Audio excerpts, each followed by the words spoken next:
So I'm the author of Solving 9/11, and as I've said in previous presentations, solving 9/11 ends the war.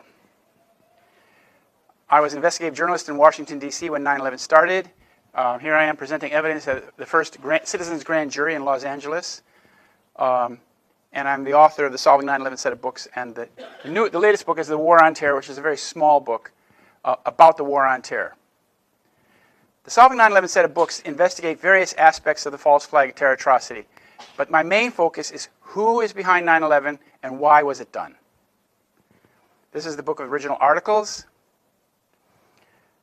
This is the latest book. I wrote this last summer. The War on Terror, The Plot to Rule the Middle East.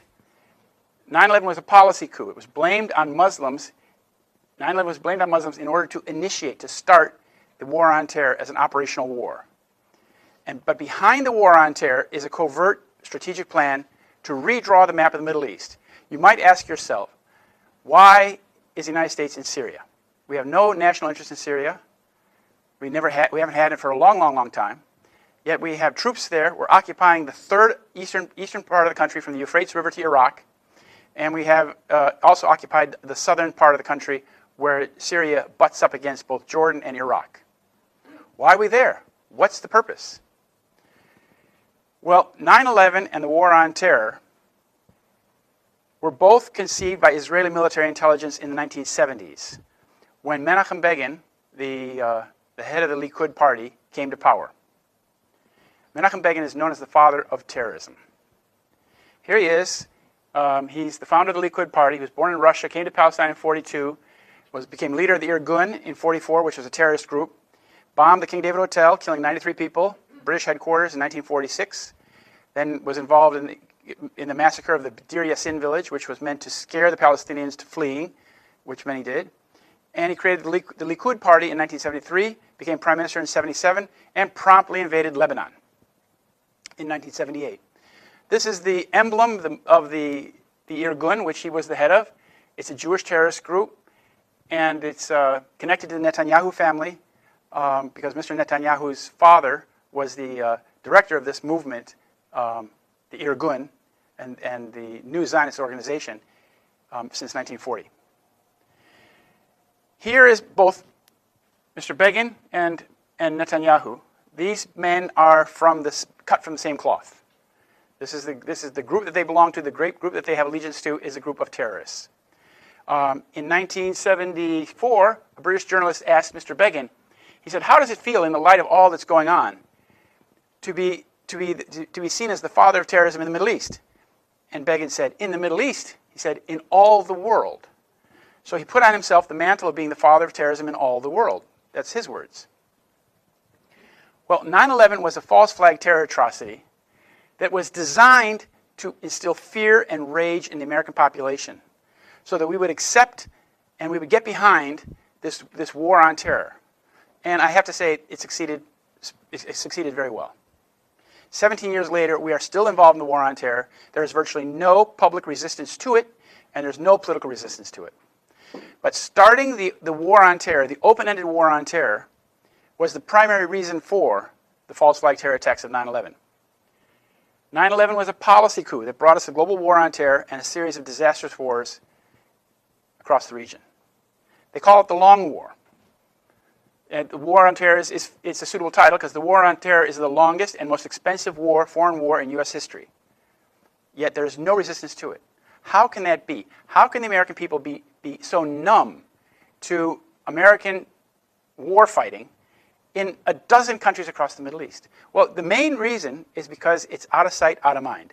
Unless you have family involved in the war, you don't hear about it on TV, you don't hear about it on the radio, you don't read about it in the newspapers. Not like Vietnam. Questions afterwards. Vietnam, we heard about it, we saw pictures on Life magazine. Today we see nothing. Nothing. This is what Donald Trump said in April. He said, we have spent $7 trillion, trillion with a T, $7 trillion in the Middle East. You know what we have for it? Nothing. Nothing. And he's absolutely right. As the author of The Art of the Deal, you would think that he would see that this is a very bad deal and rectify it as soon as possible. The war on terror is all based, it's not just a name, it's authorization, it's a title, it's authorization and funding. and it was passed 2 days after 9/11, 3 days after 9/11, by the authorization to use military force, which basically gave the president the authority to wage war against anybody he thought was behind 9/11. So, these are some of the places where the authorization to use military force has been invoked. Was Eritrea, was Somalia, were they involved in 9/11? Was Libya involved in 9/11? Of course, we heard about Afghanistan, but are all these countries involved in 9/11? No, of course they're not. But the authorization to use military force based on 9/11 crime has been abused, terribly abused. It opened up the Pandora's box for American open-ended war fighting across the Middle East, around the world, actually. The fraudulent war on terror is based on the official myth of 9/11. They go hand in hand.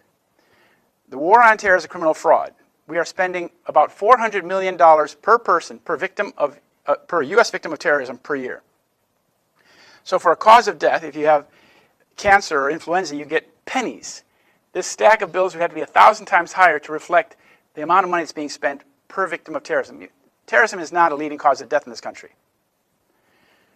The war on terror is an Israeli stratagem pushed by Netanyahu since 1979 to trick the United States into waging war against Israel's enemies.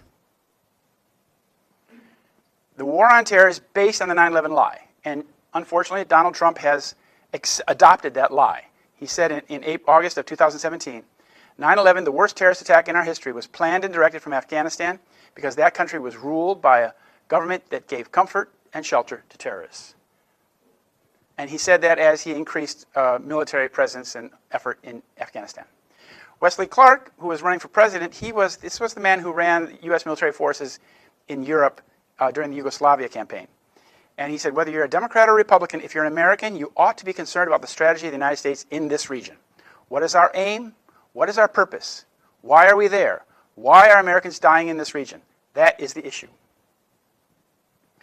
He said, what happened on 9/11 is that we didn't have a strategy, we didn't have bipartisan agreement, we didn't have American understanding of it. And we had instead a policy coup in this country. A coup, a policy coup. Some hard-nosed people took over the direction of American policy, and they never bothered to inform the rest of us. He should know. Who's he talking about? He's talking about the Zionist neocons. These three people here, Paul Wolfowitz, Dov Zakheim, Douglas Feith, they're three of the Defense Policy Board members who crafted the policy for the Pentagon that was put into effect after 9/11. Here they are, a few months after 9/11, meeting with the Israeli Chief of Staff right here, Shaul Mofaz. He's the highest military person in Israel. And they're discussing what will America be doing. Well, Wesley Clark heard about the memo. He got the memo 10 days after 9/11. He said, I went through the Pentagon and I saw Rumsfeld and Wolfowitz. One of the generals called me in and said, sir, we've made the decision we're going to war with Iraq. He said, we're going to war with Iraq? Why? I don't know, he said. I came back a few weeks later, and by that time we were bombing Afghanistan. I said, are we still going to war with Iraq? He said, oh, sir, it's much worse than that. We're going to take out 7 countries in 5 years, starting with Iraq, then Syria, Lebanon, Libya, Somalia, Sudan, and finishing off with Iran. And as you can see from this shopping list of this agenda, all of those countries have been done with the exception of Iran. Now, what's going on here is that an Israeli plan known as the Yinon Plan, which was articulated in 1982, is being put into effect so that countries are being balkanized. That is, they're being broken up into ethnic statelets. You're causing friction between the various ethnic groups, breaking them up into ethnic statelets. That's the name of the game in Syria. That's what they did in Iraq. That's what's happened in Libya, etc. This is the Israeli plan to dominate the Middle East by breaking up the large Arab states and breaking up their armies and breaking the countries into pieces like Yugoslavia. There will be no competition for Israel, and Israel will have hegemony over in the entire region. Here's Hillary Clinton. Some people point out that her emblem here is very reminiscent of 9/11. But in 2012, Secretary of State Clinton wrote that the best way to help Israel vis-a-vis Iran's nuclear ambitions is to use force in Syria to overthrow the government. This email proves that the Obama administration and Hillary Clinton sought to overthrow the government of Syria, elected government of Syria, to save Israel, to serve Israel. So that will, if you understand that, you will understand why we are doing what we're doing in Iran today, or in Syria today. I just read an article yesterday that says that the United States presence will continue in Syria beyond the end of the year because the mission has changed. The mission now is to kick Iran out of Syria. So American forces are now in Syria to battle with Iran and push Iran back. Did we choose that? Has Congress chosen that? Has anybody spoken about that? Of course not. This photograph is from the Yarmouk Palestinian refugee camp in Damascus. And this is one of the ways that terrorism is used to destroy the lives of common people. The Palestinians are refugees since 1947, 48 in Damascus. And what happened is that ISIS was infiltrated into this camp, ISIS, the terror group, and that brought about fire into the camp. Syrian, Russian, American, whoever was fighting against ISIS in this place, and it destroyed the camp. This camp used to house 120,000 people. Today it houses 200. So these Palestinians were made a target, just like the people of Raqqa, Mosul, or any other place.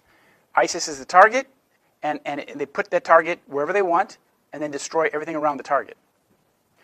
So the question is, this is from Linda Hurd, a British expert on the Middle East. She says, is the United States waging Israel's wars? She said, there is one thing that we do know. Oded Yinon's 1982 Zionist plan for the Middle East is in large part taking shape.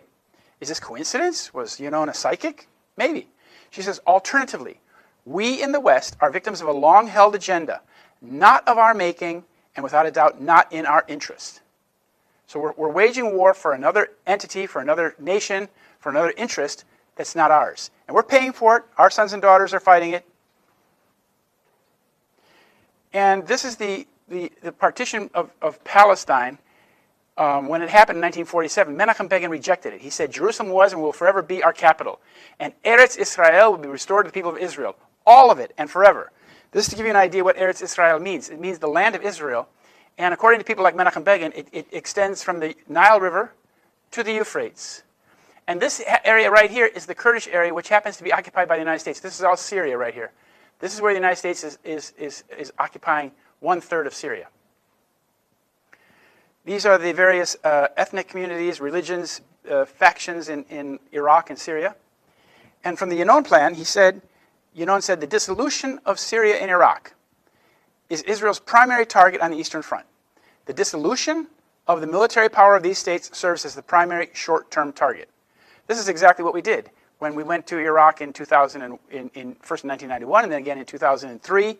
We destroyed the Iraqi military. If you remember, one of the first things that happened is when we got into Iraq, we disbanded the entire military, sent everybody home. No more jobs, no entitlements, nothing. So the military went away. And in Syria, we've been trying to do the same thing for the last 7 years. Now, this is another break in this area here, Periwinkle, is the area of the Kurds. And this area is where most of the oil is. And the United States and Israel are supporting the Kurdish independence. This area here in northern Iraq and this part of northern Syria.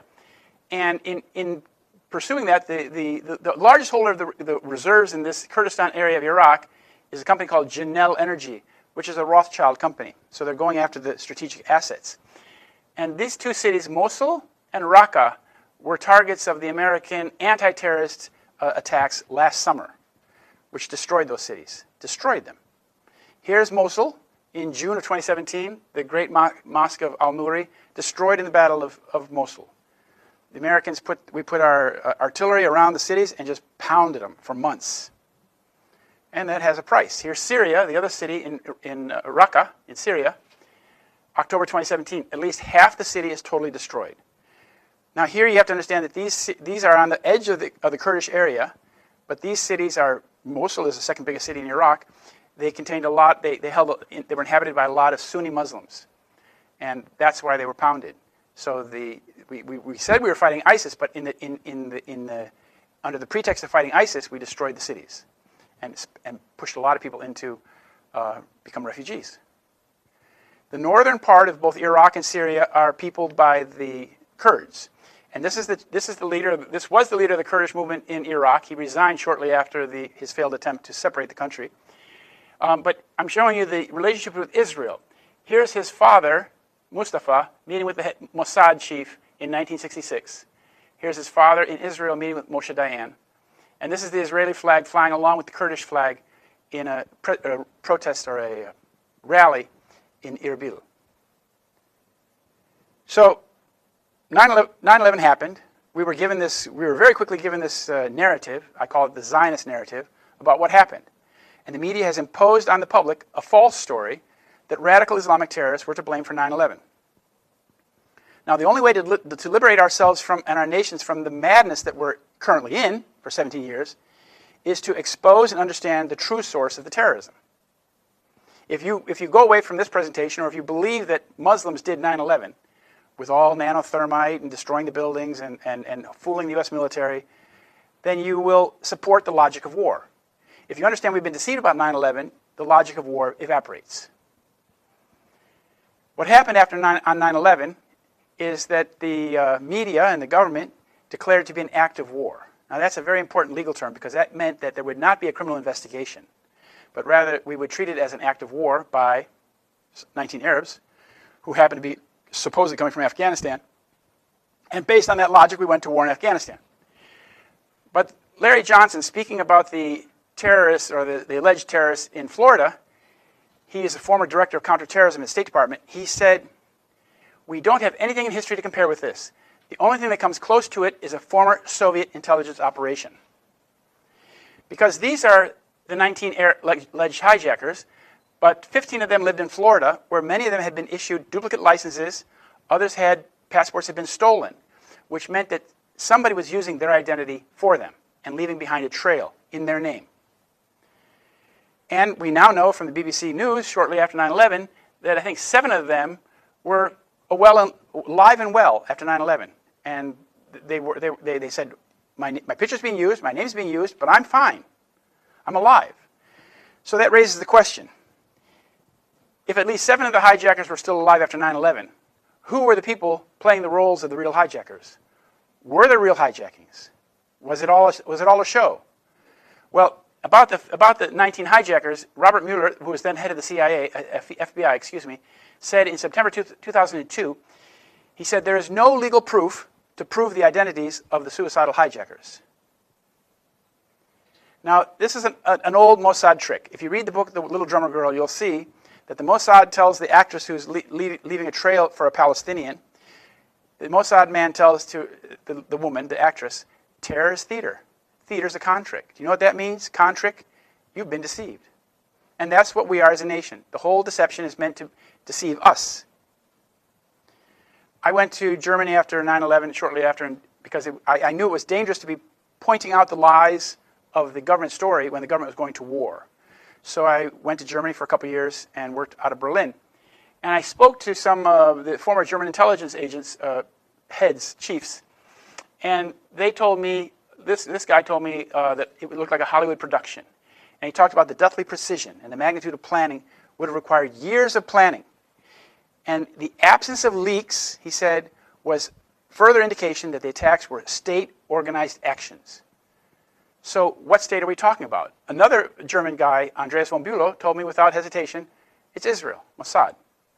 But when I wrote that in my newspaper, he was a little bit surprised, because he said that he told that to every journalist in Germany, but it had never been printed. And he thought it wouldn't be printed in my paper as well, but it was printed. So I'm going to point out some of the key connections, Israeli connections to 9/11. One of the first ones is that when Israel was becoming a state in 1948, before it became a state, the Joint Chiefs of Staff did 13 papers about what this would mean for the American military. And they wrote in the 13th paper that the Zionist strategy will seek to involve the U.S. in a continuously widening and deepening series of operations intended to secure maximum Jewish objectives. And the maximum Jewish objectives were the expansion of Eretz Israel, that means the land of Israel, into Jordan, Lebanon, and Syria, and the establishment of Jewish military and economic hegemony over the entire Middle East. Well, this is what's going on today, and this is what the United States is facilitating. This is the short list of Israeli terrorism attacks prior to 9/11. In 1944, they killed the British minister Lord Moyne in Cairo. This was done by Lehi, or the Stern Gang. In 1946, they sent letter bombs to British officials, including the foreign minister Ernst Bevin. In 1946, they bombed the King David Hotel, killing 93 people. That was British Mandate headquarters. It was under the British at that time. In 1947, Irgun placed a bomb at the Colonial Office in London, which failed to detonate. In 1947, Lehi sent letter bombs to the Truman White House. In 1948, Irgun and Haganah bombed the Semiramis Hotel, killing 26 people. And in 1948, Irgun and Lehi massacred the entire village of Deir Yassin. That's all before Israel even became a state. This is the bombing of the King David Hotel. That's Menachem Begin. This was the worst terrorist attack in Israeli-Palestinian history to this point. Then Irgun bombed the British embassy in Rome in October 46. So they were global in their reach. They would go to London. They would go to Britain. They would go to Italy. They would even send bombs to America. They sent bombs to the Truman White House. And this is one of the bombers. This is Yitzhak Shamir. He was the head of Lehi. He was the head of the Stern gang when they killed this man, the UN mediator Volker Bernadotte, in 1948. Now, when Menachem Begin came to the United States in 1948 in December, Albert Einstein penned a letter with 26 Jewish intellectuals about what Americans should know about the Israeli terrorists, the Jewish terrorists. He was talking about Menachem Begin's party at the time, and he said, the public avowals of Begin's party are no guide whatsoever to its actual character. Today they speak of freedom, democracy, and anti-imperialism, whereas until recently they openly preached the doctrine of the fascist state. It is in its actions that the terrorist party betrays its real character. From its past actions, we can judge what it may be expected to do in the future. Bingo. Now, if Americans had paid attention to what Einstein told them in 48, we would not have had 9/11. Because the same people are involved. The very same party, ideology, and people. What happened is that these terrorists, these are the terrorists of Zionism. Begin, Shamir, Sharon. They came to power in 1977. I happened to live in Israel at the time, and this was a very sad day for labor people because they said, this is the day that the terrorists have taken power. They knew what they were talking about. Then the terrorists went to work right away. Begin invaded Lebanon in 78, and there was a Palestinian attack in Nahariya, and the response was, this man said, kill them all. And they set up a terrorist squad that operated in Lebanon for 4 years. And this is Chief of Staff Raphael Eitan, and he set up an organization called the Front for the Liberation of Lebanon from Foreigners, in which he used car bombs and truck bombs to destroy Palestinian and Syrian targets and to foment conflict between the various ethnic groups of Lebanon. It was very successful. He did it for 4 years. This was revealed in a recent book that came out this year, Rise and Kill First, by an Israeli author named Ronen Bergman. New York Times bestseller. But when they interviewed Ronen Bergman, the New York Times, or when they write about the book, they leave out that little bit of history. That Israel was using a terrorist squad. They would recruit people from the Sunni community, the Shiite community, Druze community, to drive the trucks, and then they would blow them up in places that they needed to blow them up. Because this is not discussed in American media, because this shows that Israel is a state that has openly practiced terrorism. There's no question about it. Remember the years, 1979 to 1983. And they say that the aim was to cause chaos amongst the Palestinians and Syrians in Lebanon without leaving an Israeli fingerprint. To give them the feeling that they were constantly under attack and instill them with a sense of insecurity. This is exactly the same strategy that was applied to Iraq in the 1990s and since the war. Remember, car bombs going off every day between the communities, driving the people against each other. And this is exactly what they did to us after 9/11. The bombing in Bali, the bombing in Madrid, the bombing in London, 9/11. So that they went global then, and they wanted to put fear into the entire Western world, that we're all insecure. And that's exactly what the terrorism is all about. They want us to feel insecure so that we will support their war agenda. Then in 1983, a nondescript group that had never been heard of before bombed U.S. Marine barracks in Beirut, killing 241 Marines. Caspar Weinberger, Defense Secretary at the time, said we have no knowledge about who did the bombing. This is exactly the same time that Israel was doing exactly this. And we now know from Victor Ostrovsky, who wrote Mossadnik, who wrote about Mossad's actions in a book by way of deception, he said that Mossad knew the specific time and location of the bombing, but only gave the U.S. skimpy general information, which was worthless. So they knew about the bomb, they knew when it was going to be, where it was going to be, what the truck looked like, but they didn't tell us. That's like either let it happen on purpose or made it happen on purpose. And it's the worst, it's the largest loss of life among the U.S. Marines since Iwo Jima. Here are a couple of Israeli terrorists from the 1950s. This is Shimon Peres, Pinchas Lavon, and Moshe Dayan. These two characters play a big role in Israeli history, especially in the use of false flag terrorism. This photograph was taken a few months after they were busted for the Lavon affair in Egypt, when they put bombs, nitroglycerin bombs, in American libraries and British libraries and cinema theaters and cultural institutions in Cairo in an attempt to drive the British and the Americans away from Nasser, away from Egypt. But they were caught, and they're still smiling. Shimon, after it was discovered by the Prime Minister at the time, Moshe Sharett, he said that Shimon Peres shares the same ideology as Pinchas Lavon. He wants to frighten the West into supporting Israel's aims.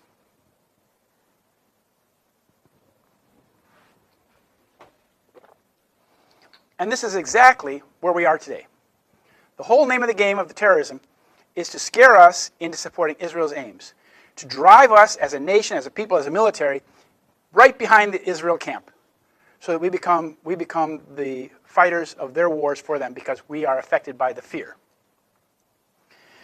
In 1967, some people will say, oh, Israel would never do that. They're our ally. I would point them to read about the USS Liberty attack in 1967 during the Six-Day War, in which Israeli planes and boats bombed the USS Liberty, a spy ship, which was in international waters off the coast of Egypt, killing 34 Americans and wounding 171. Two-thirds of the crew was destroyed, was murdered or injured. It's the most decorated ship in naval history, and it's the one subject of this war, the Six-Day War, that Americans know virtually nothing about, because it's suppressed. Because if Americans understood, the pilots were asked by the ground control, identify the ship. The pilots called back, it's American, it's American.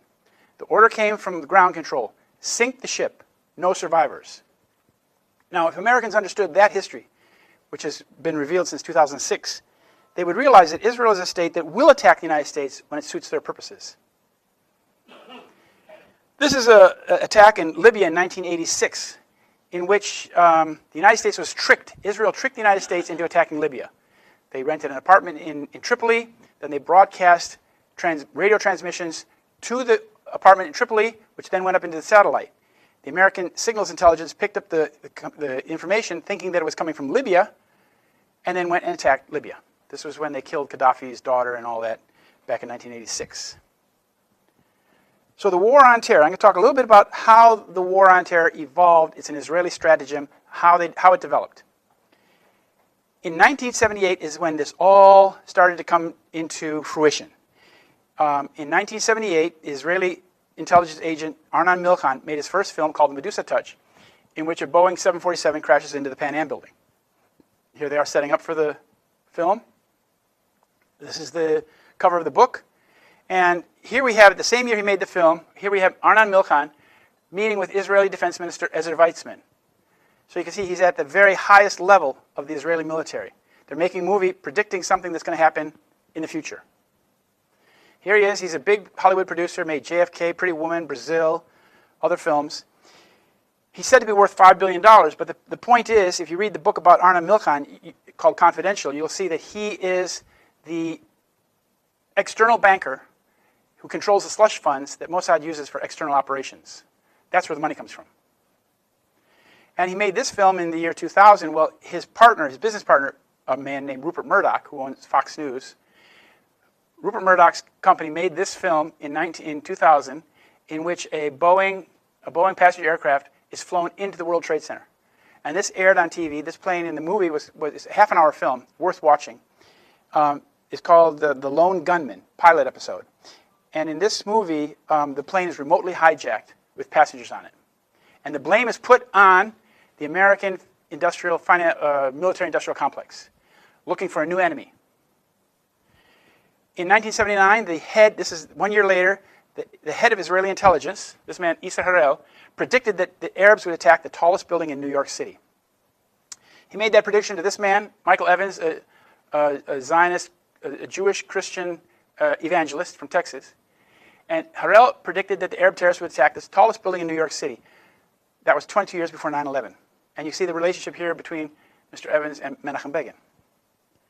The prediction went like this. They were meeting, and Mr. Evans said, do you think that terrorism will come to America? And if so, where and why? Now, this is 1979. Harel said, I fear it will come to you in America. America has the power but not the will to fight terrorism, etc., etc. As to the where, Harel said, New York City is a symbol of freedom and capitalism. It's likely they will strike the Empire State Building, your tallest building, and symbol of your power. He pretended to be ignorant about the tallest building. And in 1979, this man, Bibi Netanyahu, came back from he had been working in Boston for a Rothschild company called Boston Consulting Group in Boston. He went back, this is his father, and they started something called the Netanyahu Institute, in which they began promoting the idea of terrorism being the scourge that the West has to fight. And they had a conference in 1979 called the Jerusalem Conference on International Terrorism. They blamed all the terrorism in the world on Russia, on Soviet Union. And George Bush spoke on the third day at the final conference and spoke in support of this preemptive strikes against nations that are supporting terrorism. And Mr.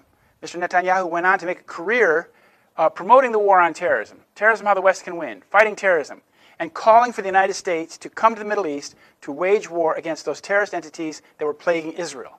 Because the Netanyahu logic goes like this. He says that Israel is attacked because the Arabs are opposed to our Western identity, our Western values, our Western way of life. We're a Western nation, he says. And therefore, the West is the target. Therefore, it's incumbent on the West to come and fight the terrorists for us, because we're all the target. So what they did in 1983, in order to have a war on terror, you need to have a foe. So they created the foe. They created the foe in Pakistan using a guy named Gulbuddin Hekmatyar, who was a very anti-Western militia group. He had called Hezb Islami. And the CIA and the Saudis bankrolled the operation, and Israelis trained and armed these people in Pakistan. It was done in 1983, in 85 it began, when this man, Ehud Barak, was the head of Israeli military intelligence.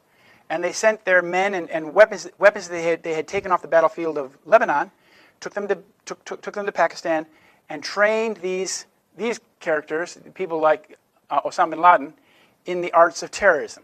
How to make a bicycle bomb and a car bomb, and how to fight urban battles against the Russians. This was meant to be, these jihadis were meant to fight against the Russians, the Red Army in Afghanistan.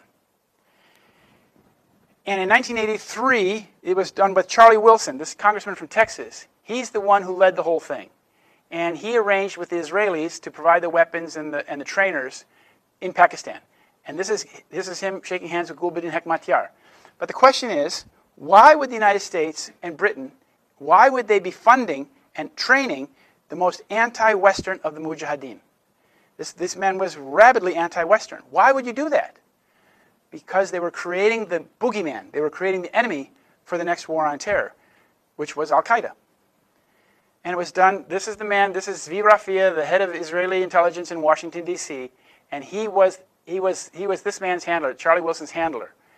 And this man, Zvi Rafia, used Charlie Wilson's office as if it were his own office. And this is the Hebrew-speaking double agent named Ali Mohammed, who was Osama bin Laden's first trainer. Now, he's supposedly Egyptian, but he speaks fluent Hebrew. Where did he learn the Hebrew? He's a double agent. So he was working with the Israelis, training Osama bin Laden, and creating this. And this guy, he set up the cell that bombed the U.S. embassies in Africa. He trained the men who were blamed for bombing the World Trade Center in 1993. And he trained the men who killed Rabbi Kahana in New York City. And then he was finally arrested and put in jail for bombing the embassies in Africa. He was put in a federal penitentiary in this country, from which he disappeared without a trace. And this is the Gulbuddin's gang. This is when they became Al-Qaeda in 1994. The Arabs became Al-Qaeda, and the Pashtun speakers became Taliban. Then Israeli Mossad got the contract for the World Trade Center in 1987, a security contract, anti-terrorism security contract. And it went to this man, Avraham Shalom Ben-Dor. He was the head of Shin Bet. He was involved in a murder in Palestine, in Israel, of a couple Palestinians, and he came to America and was the president of this company, Atwell Security, who got the contract for the World Trade Center. But when the Port Authority discovered, this is Zvi Malkin and Shalom Ben-Dor, when the Port Authority discovered that this man was using a fake name and he'd been convicted of murder in Israel, they tore up the contract. Had they not torn up the contract in 1987, 9/11 probably would have happened in the 1980s or early 1990s. But they were rejected by the Port Authority. They didn't go home to Israel. They didn't give up the plan. They went to work for a couple American Jews who did have inside in the Pentagon, Maurice Greenberg and Jules Kroll. And Jules Kroll had a company called Kroll Associates who got the security contract for the World Trade Center in 1993 after the first bombing. And at that point, Shalom Ben-Dor was working for him.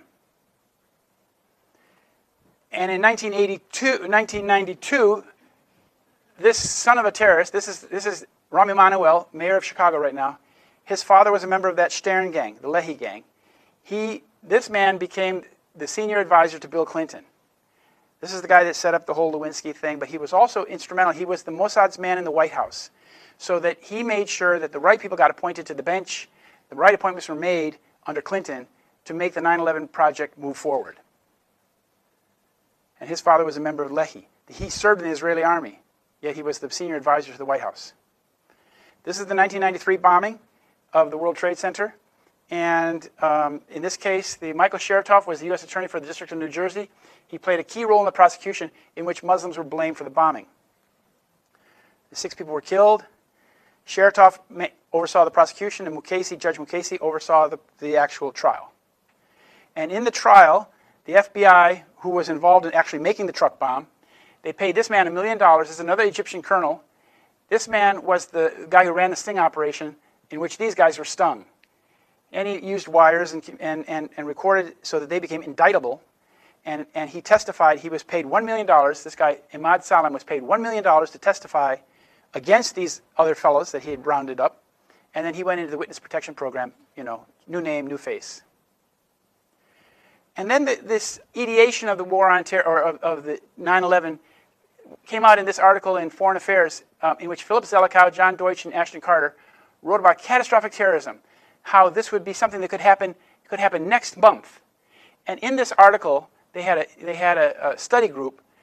They imagined the transforming event. They imagined the event like 9/11 that would change America fundamentally, change our policies, our foreign policy, our domestic policy, change the nation. This was printed in Christmas 1998. 2 of the authors, Ashton Carter and John Deutsch, worked for a company called Global Technology Partners, which is an exclusive affiliate of Rothschild North America. I point out these Rothschild connections because there are, throughout the entire saga, you find that one step removed from the crime, you find a Rothschild connection. And the Rothschilds are, of course, the bankers that control our Federal Reserve System and other countries' central banks. So 9/11, the new Pearl Harbor. The Zionist neocons had called for a new Pearl Harbor in order to effect the change they needed to see. This is the Project for a New American Century, run by the Kagan family. These are some of the signatories to the document. And they had imagined that this revolutionary change that they saw, turning America into the global police force, would require a catastrophic and catalyzing event like a new Pearl Harbor. And in 2001, an Israeli Mossad company, Rothschild company, called ICTS, controlled security at the U.S. airports. And these are the 3 principals. Here is Yitzhak Shamir's son, Yair Shamir. This is Kuckerman, and this is Boaz Harel. They ran the company that either let these guys on the airplane or didn't. But their company was excused from the process, and so we'll never know unless we have some change in the attitude about 9/11. And then in July 2001, Zionists, that's Strong Supporters of Israel, got the lease for the World Trade Center. It became their property. And that was done through a man named Ron Lauder, the son of Estee Lauder. And in Israel, he works together with Major General Daniel Rothschild at Mossad University. He has a school there, and he runs the Institute for Policy and Strategy. This man was put in charge of privatizing New York property for Governor Pataki. He oversaw the privatization efforts of New York State, in which they decided to privatize the World Trade Center, because the World Trade Center was public property prior to 9/11. And then it went from the Port Authority, this man, Lou Eisenberg, he transferred, after negotiations, the property to this man, Larry Silverstein. But these men are connected through something called the UJA Federation of New York, which is a Zionist fundraising operation, where he's the national chairman and he is on the board of the planning board. And again, Larry Silverstein, the man who got the World Trade Center lease for 99 years, is this man here. He had weekly phone calls every Sunday afternoon with Benjamin Netanyahu. Then in July 24th, 2001, he got the keys to the front door of the World Trade Center. This is what was left 5 weeks later. On 9/11, Ehud Olmert, Israel's deputy prime minister, was on a secret visit to New York City. This was taken about 2 weeks later, but he was there on September 10th and September 11th in New York City. Here he is with Netanyahu. By the way, he wound up spending a couple years in jail recently for bribery. Here he is after he came back from his 10 days away in Israel. He came back to the United States, and since New York City and Jerusalem are sister cities, and he was the mayor of Jerusalem and the deputy prime minister of Israel, he acted like the big brother to Rudy Giuliani. But on September 11th, when all civilian flights were grounded in this country, one full El Al Boeing 747 took off from JFK bound for Tel Aviv. The flight departed at 4:11 with U.S. military officials on the scene, authorizing and clearing the flight for takeoff. Who was on that plane? Well, obviously, Ehud Olmert was one of the people on the plane. This is about the put options. You may have heard about the put options that in which people profited by knowing that the stocks of the airlines and insurance companies would tank on 9/11. And the 95% of these options were put by this man's former company. Now, this man is Buzzy Krongard, and on 9/11 he was executive director of the CIA. But before he became executive director of the CIA, he was the director of Alex Brown, the company that placed the put options. And here's the relationship between Alvin Krongard and his wife. And his wife works directly with Rothschild Asset Management. And then there were thousands of Israelis who were warned about 9/11, and there were 4,000 who were expected to have been at the World Trade Center that day or the Pentagon. And that comes from the U.S. That comes from the Israeli Foreign Ministry. That's not Arab propaganda. It's from the Israeli Foreign Ministry. And apparently they got the message through a system called Odigo, which warned people who had that Israeli system of messaging not to go to the World Trade Center that day. The message went out. The warning message went out about 2 or 3 hours before it happened. It warned people not to be at the World Trade Center at 8:45 because all hell would break loose. So apparently, of those 4,000 Israelis who avoided harm got the message. They got the memo. And then there were these 5 dancing Israelis who were seen celebrating and high-fiving the attack at the World Trade Center before the first plane struck. They were on the New Jersey side of the river, and they were photographing and high-fiving, and they were observed, and they were arrested on the afternoon of 9/11. It was written about in the New Jersey newspapers, but it was not reported in any other paper outside of New Jersey. The 2 men that did not appear, they're on a TV show, these 3 guys are on a TV show. They said, we're not Mossad. No, because the 2 Mossad guys are sitting in the audience. The Kurtzberg brothers were sitting in the audience because they could not go up on the stage and say, we're not Mossad. They are Mossad. And U.S. law enforcement knew it from the minute they arrested these guys that they're Mossad. And one of the guys, this is one of the minions, he said, our purpose was to document the event. Here's the head of the company, behind these Foster Grants here, Dominic Suter. He fled the country on the 12th or the 13th, and when the FBI went to get him again, he was gone. And this is one of the trucks of their company. They had this truck that was reported by New York police, Urban Moving Systems. It wasn't a moving company at all. It was a front company. It was set up to facilitate the 9/11 attacks. And they had this truck with the picture of the World Trade Center being struck by a plane. Now, on 9/11, when it happened, in the studio, the London studio of the BBC World Television, the largest English-speaking broadcasting in the world, who was there except Ehud Barak, ready to give the interpretation? Remember, the General Wesley Clark said we did not have American understanding of it. No, what he's implying is that we had a foreign country's understanding of it. We had Israeli understanding. The Israelis interpreted 9/11 for us. This man, the head of former defense minister, chief of staff, he said the world will never be the same from today on. We know who's behind this, Osama bin Laden, and we know where he is. He said it's time to launch an operational, concrete war against terror. Full stop. And that's what we've been doing for the last 17 years, following the Israeli diktat, living our lives according to the Israeli interpretation of 9/11. That's what they've imposed on us. They've imposed a Zionist narrative to explain what happened on 9/11. Here's Bibi Netanyahu, and on 9/11 he praised the attacks because they had kickstarted his war on terror that he'd been pushing uphill for the last 20 years. He told the New York Times, he was asked, how will this affect American-Israeli relations? He said, it's very good, he said. When 30,000 people are expected to be in the pile, he said, it's very good. It will generate immediate sympathy. And the relationship between Netanyahu and Barak is that Barak was his commander in the Sayeret Matkal, a covert commando force of Israeli military intelligence. And Bibi Netanyahu spoke the next day, September 12th, in Jerusalem. He said, we must build a coalition against terror today. It's time to take on the militant Islamic regimes with a great deal of strength. We should crush the terrorist infrastructure that threatens the entire free world. Yet if you look at the coalition that's put together in Syria or in Iraq, you will never find the Israeli flag. Because the Israelis are the ones who are running the operation, but keep their fingers out of it. But you see now in Syria, you see the Israelis are now bombing every day. They're attacking Syria on a daily basis. And they were the ones who actually got the Russian plane shot down. Their 4 fighters came over and were striking Syria, putting the slow-moving Russian reconnaissance plane in the middle. And it got shot. And he also said, Netanyahu said in 2001, he said, I know what America is. America is a thing you can move very easily. Move it in the right direction. That's what they're doing to us. They're pulling us around like an ox with a ring in its nose. And he said, we are benefiting. This is him speaking to an Israeli audience. He said, we are benefiting from one thing, and that is the attack on the Twin Towers, the Pentagon, and the American struggle in Iraq. He said that in 2008. And then there was an Israeli son of the Mossad who controlled the 9/11 investigation.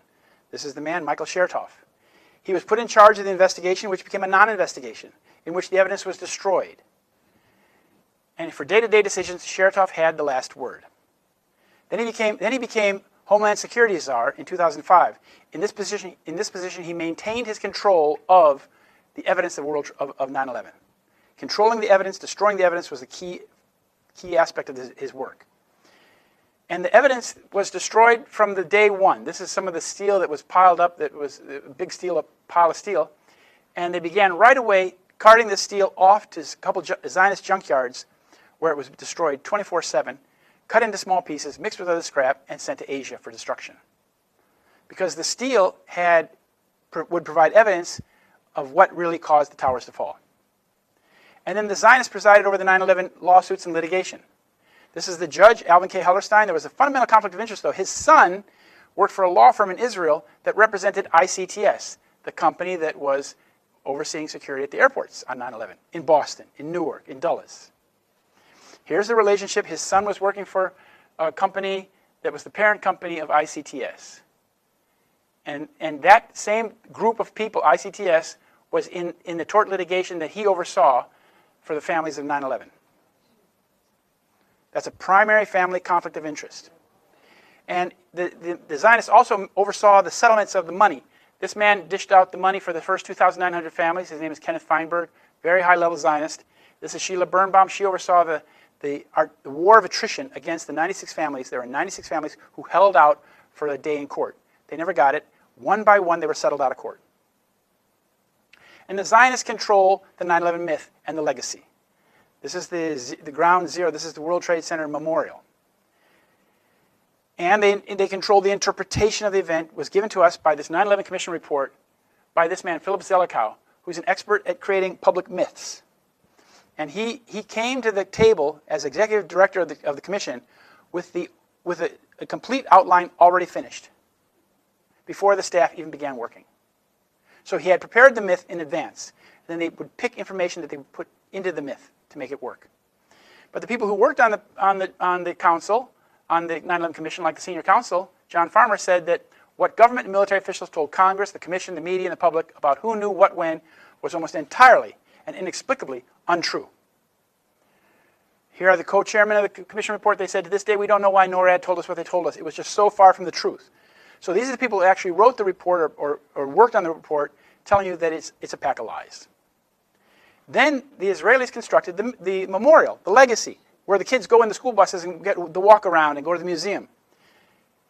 The World Trade Center Memorial was designed by an Israeli, this man here, Michael Arad, who's the son of Moshe Arad, the former Israeli ambassador to the United States.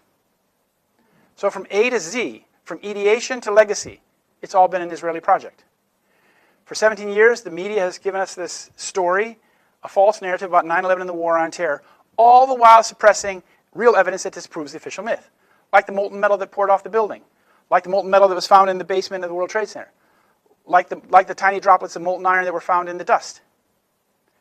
Because the attitude of the media has been this. This is from 3 years later, New York Times.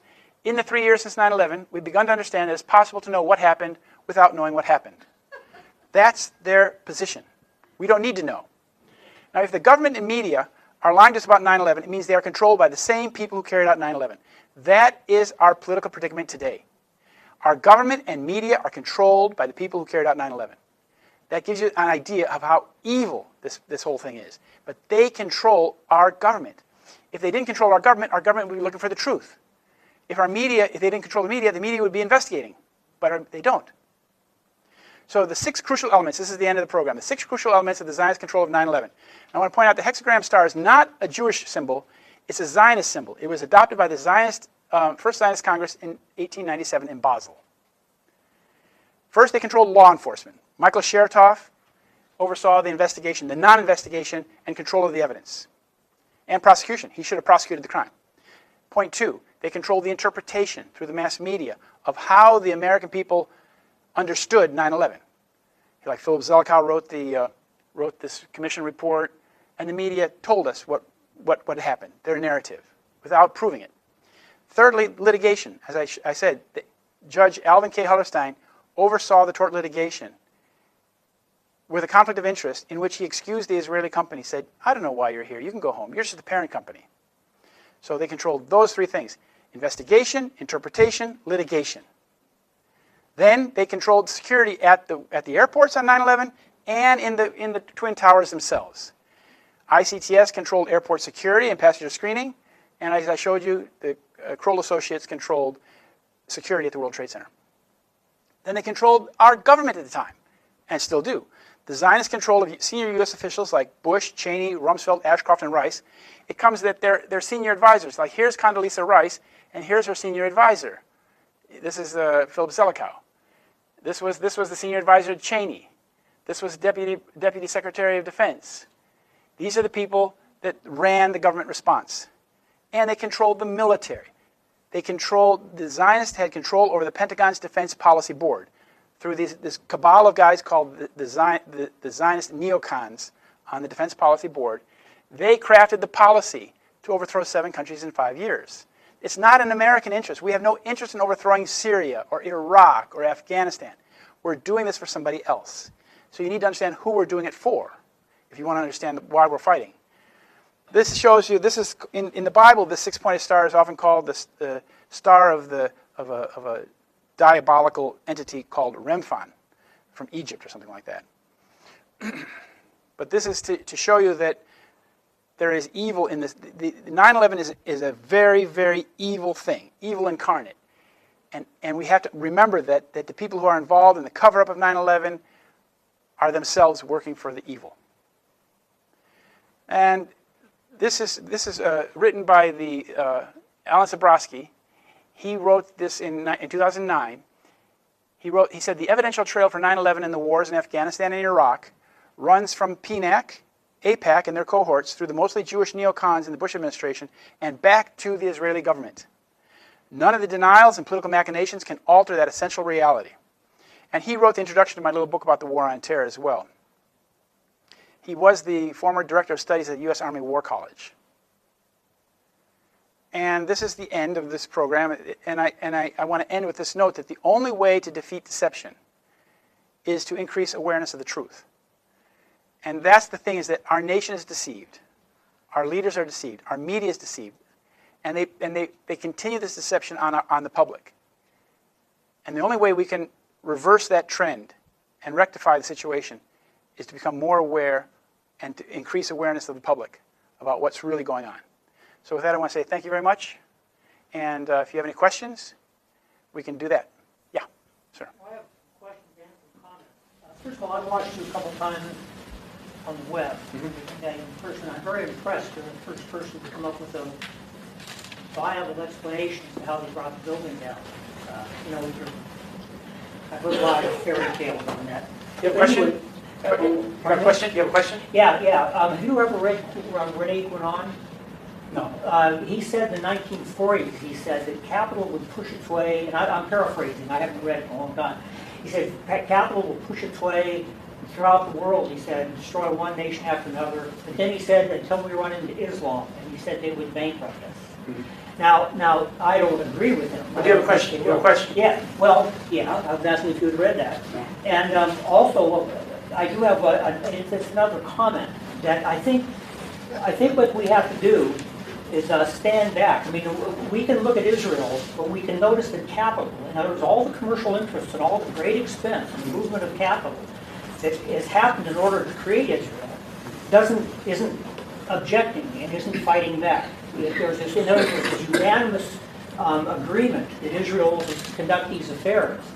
And the outside interests aren't doing battle with them. They're accepting it. But do you have a question?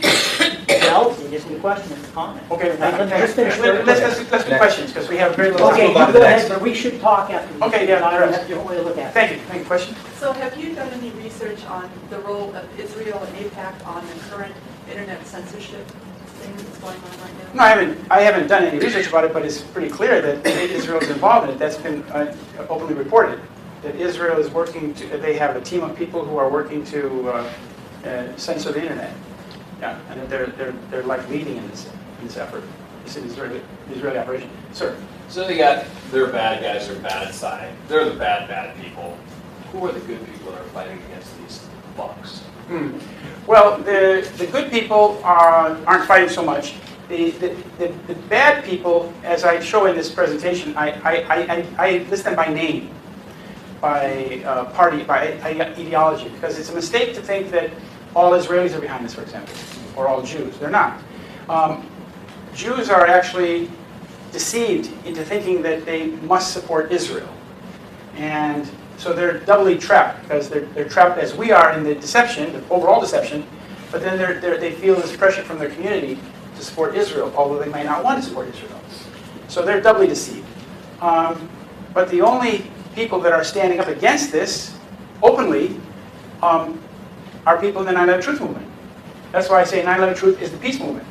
But as you can see, looking around this nation, it's very, very small. Because people in this country are intimidated. They're in fear. They're in fear of crossing the line. They're in fear of criticizing Israel. They're in fear of challenging the government. And we live in a very, very strange period in American history where American people are really afraid of their government. Not the other way around, as it should be. Question? I do have a question, and it has to do with Trump, as far as, it seems like he started out against them, and now it seems like every day we're pulling out of Syria, and then we end up bombing Syria. Right. What's going on? That's a very good question.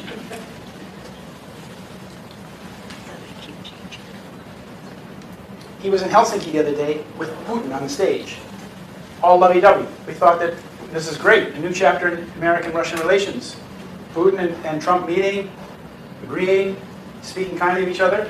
Then he came back to the United States and issued new sanctions on Russia. You know, and so I think what we're seeing is that Trump perhaps has good instincts. Like he said, his instinct was to pull out of Afghanistan. But then he said that in the White House, when you're in the White House, you realize that decisions are made a little bit differently. He was getting input from his advisors telling him that we have to continue the war in Afghanistan. So he's a man who's conflicted. He has his own instincts that he would like to pursue, but he's living in this information bubble where his advisors are the ones that advise him, and the television set apparently. So then he winds up doing things against his instincts. Now we hope, of course, that perhaps some of his good instincts will prevail.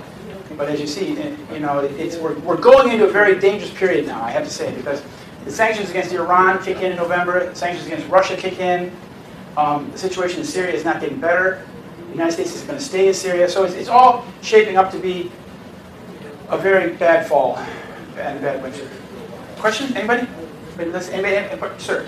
Yes, I chatted a bit with Kevin Barrett, who is a Muslim and part of this 9/11 Truth Movement, and I've always wondered a bigger picture about why is it that Israel, you know, wants the Oded Yinon plan. What's really, and why is Islam such a big enemy? And it dawned on me, because Kevin is there, in Islam, financial usury is essentially outlawed. So, if the world had financial usury outlawed, would we have the Rothschild family? Would we have that amazing? So what is your opinion on that? Well, it's right when you say that there's the conflict over the lending of money at interest, usury, and there's also the fact that the Muslims at this point are sitting on top of a lot of the world's oil. So there's several motivations, and then there's this Zionist ideology of the Irgun and the people like Begin and Netanyahu that Israel should expand to its biblical borders. So all of these things combined, face Islamic resistance. We hear about the oil, but we never hear about banking. Right. But that's Banking comes first, in my opinion. Right. Finances come first. It takes money to do these things, and so Right. Especially when you make it out of thin air. Actually, exactly. Question. I have a question about the Christian Zionists. Yeah. Because they want to see Jesus come back. Yeah. When Israel has its original, Yeah. or the Genome Plan is fulfilled. Mm-hmm. Yeah. But then their knowledge of what says in the Bible or wherever it's written is that at that point when Israel is in all that big district that they wanted to build, but originally, then Israel will be destroyed because they have to convert to Christianity. God's law. Huh? They'll change God's law. So, I Yeah. don't know where you're coming Yeah, well, that's the Christian Zionism is a big problem for us in this country because we have this, tens of millions of people who believe that serving Israel is God's commandment to Christians. And the Zionists play this crowd very well. And Christian Zionists are big supporters of Mr. Trump, we're big supporters of Ronald Reagan, big supporters of George Bush, and it's all based on a false interpretation of the Bible. They read the Schofield Bible and reckon that that's the way it is. Yeah. I just want to mention, so I remember the picture on TV that George W. Bush, and what was a British minister again at that time? I forgot. Tony Blair? Tony Blair. They came out of the church with a Bible. He had sort of tears in their eyes when they decided we are going to go into invade Iraq. Oh, really? Yeah, that was on sort of kind of a local TV. It was not one of the main media. It's interesting that Tony Blair said that when he was one of the first people to meet George Bush when he was elected, and he said, he whispered in George Bush's ear, we have to do Iraq. Yeah. So their orders come from higher up. It's like the Rothschilds control Tony Blair, and whoever's British Prime Minister is controlled by the Rothschilds. And they have to do what they're told to do. it actually comes from the Crown of England. Okay. That's where it comes from. So Tony Blair influenced Bush then? Yeah. Bush's Yeah. religious Yes. belief. Yes. Like Netanyahu said, America is something you can move very easily when you control the president. You got a question, sir?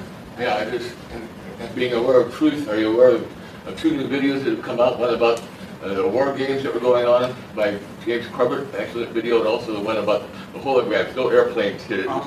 It's a big show, holograms. I'll have to look at it. Yeah, those are excellent for people to get, and I put them on TV last night. Okay, thanks. Question? Was Lyndon Johnson Jewish? That's a good question. He may have been, if you read the books about Lyndon Johnson, he may have been, but he was certainly a member of a very small church that was very, very pro-Israel. His father told him, and some people think that he may be a crypto-Jew, but Lyndon Johnson was involved in early Zionist actions as congressman. When he was a congressman in the 1930s, he was involved in smuggling Jews from Poland, from Cuba, into Galveston, into Texas. And then he also, in the early 40s, he was sending weapons and hand grenades to Israel in boxes marked Texas grapefruit. So he was a very, very pro-Israel guy. And when USS Liberty was attacked, he called back the aircraft that were going to rescue the ship, saying, I will not embarrass an ally. He also had Question? to go from, instead of going to Crete, which was the closest seaport, he had to go 463 miles to Malta Right. with the dying and the wounded and the 40-foot-old in the ship. Right, right, good point. Question? So John F. Kennedy was the last one who understood the deception, and then everybody knows what happened to him. Is that the fear that our politicians have? Or what Yeah, actually- it seems like John F. Kennedy was the last great reformer, a president who sought to reform some of the problems in this country, with the Federal Reserve, with the money system, with the Israeli nuclear weapons programs, with everything, with the organized crime in this country. He and his brother were attacking organized crime in a big way. And organized crime in Chicago, the Jewish organized crime criminals, they're the ones who got LBJ on the ticket.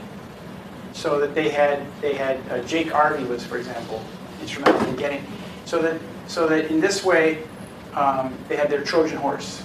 So that if Kennedy didn't work out, they had the backup plan, and LBJ was the backup. Question? P-Tech was a Saudi company. It was intimately involved in P-Tech? P-Tech. P-Tech was not a Saudi company. P-Tech was a Lebanese company, supposedly owned by a couple Lebanese guys, with some Saudi financing. Yes. So what's the connection between Israel and the Saudis and the Lebanese? Okay, that's a big question. She's talking about P-Tech. P-Tech was a company in Quincy, Massachusetts that made this enterprise software that was running on all the big computers, the networks in the US government and the military on 9/11. 9/11 was a computer crime in that computer systems did not work, communications did not work, so that like the pilots, the rescue planes that came from Ordis Air Force Base in Massachusetts were supposed to go to New York City, but instead they wound up going out into the ocean and were ineffective in their response.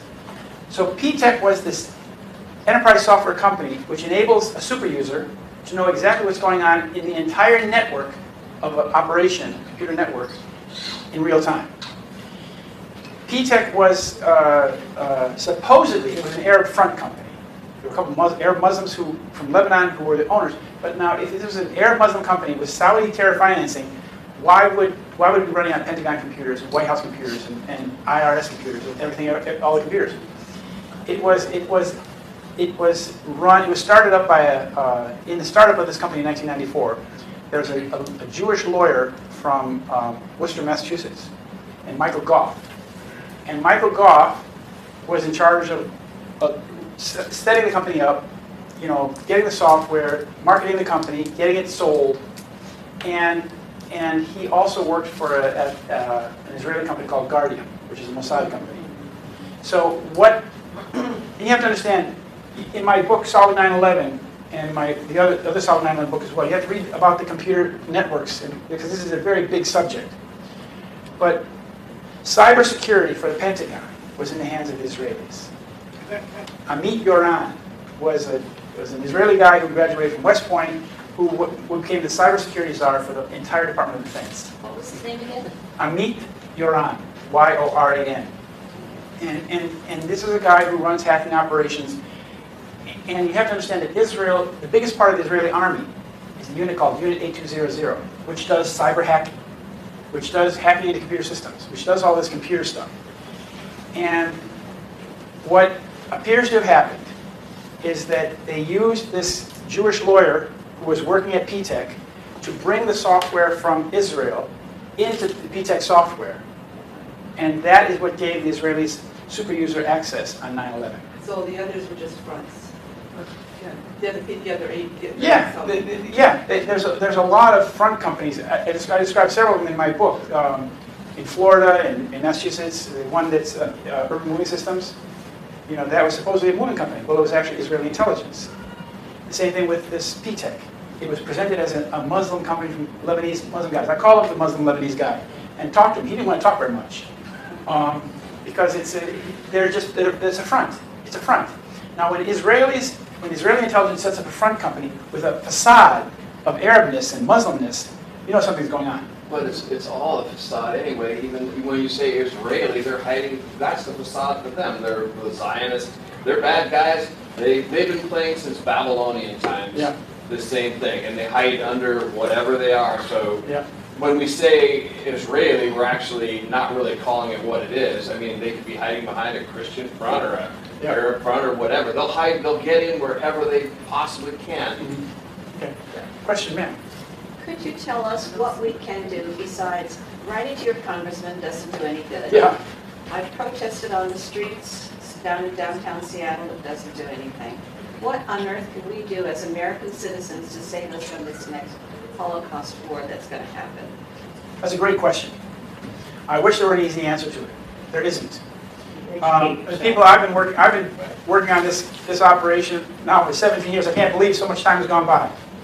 I've been writing about this since 2001. I thought that the American people, when they, I started writing these articles back in 2001. They were printed in a weekly paper in Washington D.C. And did it change anything? No. It's like Netanyahu says it's very easy to turn America, but we don't seem to be able to turn it any which way.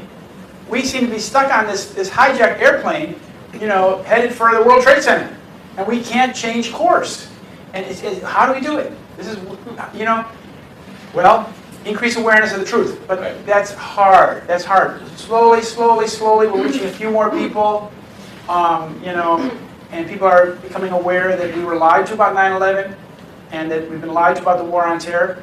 But does it change anything? Are we able to arrest this movement? It doesn't seem like we can do anything. It gets more frightening as you get further into it. Exactly, but the thing is, what we cannot do, we cannot give up and think that our efforts are in vain. We have to continue our efforts the best we can to inform our fellow citizens of our dilemma, and as we reach more and more people, here you have 40 people or so, but people see this on the internet, people are waking up, a lot of people are afraid or unable to come to an event like this, but they support us. And it's a growing awareness, but what it has to turn into a movement. It has to turn into a movement in which there's a popular resistance to the war. I don't know what it's going to take because our media lies to us all the time. The media is owned by the Exactly. Well, it's owned by 6 corporations, and it makes the people complacent because they don't tell us about the war. They don't tell us about what's going on. May I say something? Well, let's see if anybody has any questions. Question in the back, sir.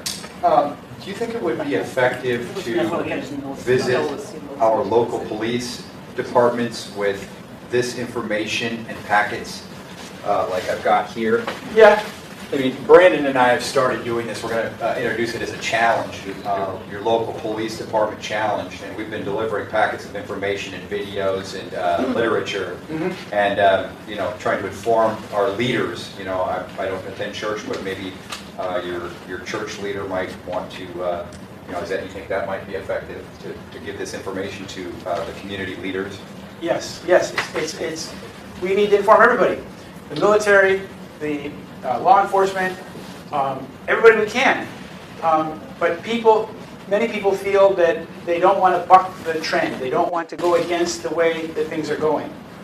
And we have to tell people that going along with a lie and allowing your nation to be enslaved to this lie is counterproductive and dangerous.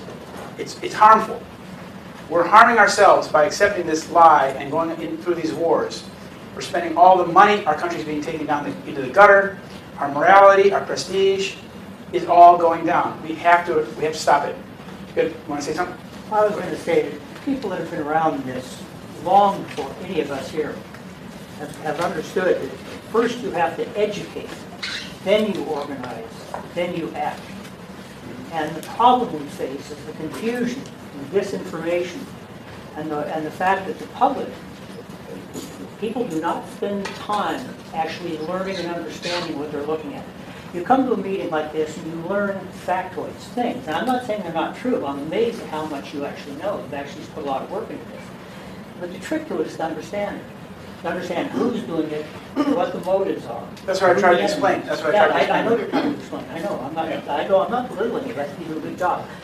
But first, the public has to make the effort individually to learn. Yeah, but we like getting back to her question. We don't have to get 99% of the public behind us. No. That's not going to happen. We just 1%. need to reach a critical mass of 10% of the population. 1% would be very good. Well, people with wherewithal, but if we get 10% of the population to understand this, revolutions are not made. Big changes don't occur because you have 99% of the population. It's when you have enough people who can make things happen. There's a large part of the population that is not going to give a damn any which way. They simply want their creature comforts and. How did Phyllis Schlafly say it? She said that a tiny percentage make things happen. Yeah. A slightly larger number watch things happen. The vast multitude never knew what happened. There you go. If anybody wants to help me, I'll be at Bothell UW campus tomorrow, passing out Peace, flyers. everybody. Thank So you. if anybody wants to join me, you're welcome to. It's at Bothell UW campus. What time? I'll be down there at about 9:30 a.m. You have a question? Yeah. What about the rest of the world? Do you have a sense that there's a growing awareness out there in the rest of the world where maybe the Zionists don't have quite as much influence over the mass media as they do here? Well, it's hard to judge because they don't do polls and things like that. Yeah. You know, they haven't done polls in this country since 2006. So it's hard to know what percentage of people in this country understand we've been lied to. But it's not just that they need to understand we've been lied to, but they need to understand what is the reality, what really happened. Because a lot of people think that Saudis did it, or that, you know, Illuminati did it, or Illuminati may have been involved. But I mean, it's like they believe all kinds of things, but understanding the actual, real-life, operational characters in the crime is essential. And there's a group called Lawyers for 9/11 Truth, I think, and they are pushing for a grand jury. That's one thing that's moving forward. They presented a request for a grand jury. A judge named Berman, or an attorney general named Berman in New York, has to respond to the request and panel the grand jury or refuse to panel the grand jury. So there is some movement in that direction, but it's happening very slowly, far too slowly. Because the danger is that this country and other countries will be taken into war in Iran, against Iran, before we can get any resolution to this. And you see, they're getting everything they wanted. All the wars they wanted, they're getting. And we are simply like unable to find the brake pedal because we don't have that power. We're really, although this is a democratic state, we have very little power. It's very hard for us to have any effect. You got a question? I was just thinking, all the other false flags, whether they're school shootings or bombings, are they tied, are they Israelis, or is that a whole other faction that's causing terror in our country? Well, that's a very good question. You know, she's asking about this terrorism. Is the terrorism all tied to the Israelis? Well, I can point out one thing. In Europe, there were these trucks driving down in Nice, I think it was, down the sidewalk, killing people. And then there was an attack in Munich at a Burger King or McDonald's. And it turned out that the same German guy was in both places videotaping it, the attack as it happened. Right. And it turns out that he's married to an Israeli woman who is a senior person at Unit 8200. I think Einat Wilf. Yeah. And they happened to be in Nice, ready with the camera to photograph the truck going down the street. And they happened to be in Munich, outside of McDonald's, photographing when the shooting happened. Well, that looks to me very much like that was an Israeli operation. So whether they're involved in all of them, I don't know. You know, they were happening for a while so frequently and so often that you hardly can remember which was the last one. Paris, you got a ton of Yeah, Paris. The marathon bombing, there was a guy that had his leg blown off, he But had a wheelchair, and they showed up at I think the Paris bombing or whatever. Yeah, and the He bombing, carried out, same guy. the bombing, But he was an amputee, so it made it look like, the bombing in Boston is very interesting. You know, we have videos of the Chernayev brothers, and Joker Chernayev was the younger brother, was wearing a white backpack, as white as my shirt. But the FBI agent who was running the operation said, the investigation said that on day 2, he said both bombs were in black nylon backpacks. Well, Joker Chernayev never had a black nylon backpack, so why is he even a suspect? And this is the guy Chechen, I think. And this is the guy, Muslim. And this is the guy they found in the boat, remember? Yeah. And then they took him to a hospital, and an Israeli doctor operated on him, and did something to his vocal cords, removed the vocal cords or something like that. And then they days later, they went to the boat and found he had written on the wall, he had written on the side of the wall what he had done. You know, it's just absurd. It's absurd. Were those men, the khaki packs? The craft, They right. have the backpacks. Right. Do you know what is there an Israeli connection? Well, the craft is a big military industrial, military subcontractor. Yeah. So they're probably Yeah, they're probably the guys who put the bombs out there. They had the heavy pack. Because the bombs were in pressure cookers or something, they were heavy. Joker Chernaev had a backpack just on one shoulder, very lightweight, looked like it had maybe a sack lunch in there or something. Not a pressure cooker, nothing like that. So you touched on something earlier about the grand juries. Yeah. And that's how we get power back, is we get back in control of the court systems where we can prosecute these guys with citizens' grand juries. The only way we have to defend that is through, weapons. We have to have our own army, and that's the reason for these school shootings and everything like that, is to take away everybody's guns and to scare everybody. And so. Well, part of it is, as I pointed out, what the Israelis are doing in Lebanon. They started in Lebanon. They practiced in Lebanon. They practiced in Palestine, in Israel. Remember, a few years ago, there were bombings going off all the time in Israel. So they practiced in Israel, and they practiced in Lebanon, and then they applied it in Iraq. Then they applied it on the big picture. They applied it to the whole nation, the whole world, the United States. So in order to keep people insecure and on their toes, you need to frequently throw another log on the fire. And that's what they're doing. That's what the terrorism is all about. It's meant to make us afraid and unable to think clearly, to react emotionally rather than with our mind. Wait, question? You have a question? I'd like to know if you're afraid, because I am afraid if I'm too outspoken, or I'm very careful about what I say. I'm not for myself, but for my family. Aren't you afraid? Have you ever gotten any threats? Oh, well, yeah. I live in Sweden now because I was attacked by undercover police in Illinois, outside Chicago. I was prosecuted. I was charged with resisting their arrest. I didn't know who they were. They weren't police. They didn't have any identification. And they broke my arm, tasered me, and all this kind of stuff, and prosecuted me. And I fought it in Cook County Court, 4-day trial, lost. It was a hung jury. The judge sent them back with special instructions. They came back with a conviction on both misdemeanors. And so, yeah, I paid a huge price for this. I'm still alive though, and my family's paid a huge price. But if I had done nothing, I wouldn't be able to live with myself. Because I studied this stuff. I studied, Israeli-Palestinian history at university. I paid a great deal of attention to Israeli crimes and Israeli treachery, And if I were to ignore the subject, I would be abandoning my country to the jackals. And you can't just do that. So I carry on, and this is a little mini trip. This is not a marathon tour. I'm only here. I'll be speaking on a radio show tomorrow with Jason Goodman, a Jewish guy in New York. He's going to have me on. And it's you have to keep doing this as best you can, because if they go to war with Russia or Iran, it'll be something that you don't want to think about. It's the end of the world. It's not good. It's not good.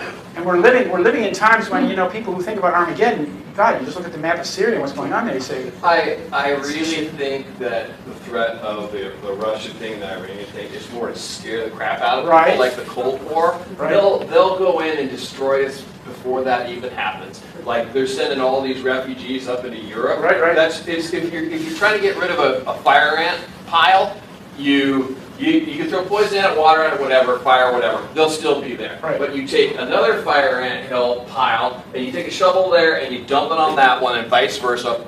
They'll kill each other, which is exactly what they're doing. They don't need nuclear war. They don't need anything like that. That's just to scare us. right, That's they're doing a good job. But you have a question back there? Yeah, real quickly, in answer to your question, ma'am, about what we can do, one thing you can do very easily is get Robert David Steele's information about police, about the 9/11 truth.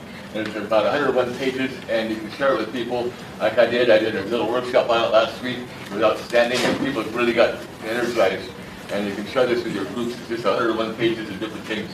I don't have enough stuff to share. Any more questions? Can I Or, take a copy? no. I would like to take one. Wait. Does anybody have any questions? I wanted to say one thing. I have a few of these books with me. I only have like 18 with me, but I have this little book. This book, I wrote this book in 2017. Oh, I understand. And wait. I wrote this book to inform the American people about what the war on terror is really all about. And I wrote it with the idea of Thomas Paine's Common Sense. Like it's meant to be a small, easily read book that you can share with other people. So if you'd like to support my efforts, you can get a copy of this book signed for $20. And I'll be up here afterwards, and if you'd like that. And it's meant to be shared with people. It's meant to be spread around, because it's one thing if you know, but you need to inform your neighbors and your family. Any more questions? Christmas is right around the corner. Those are falling up for good stocking stuffers. Christmas. Any questions? Okay, I want to thank you all very much. Thank you. Thank you. Thank you.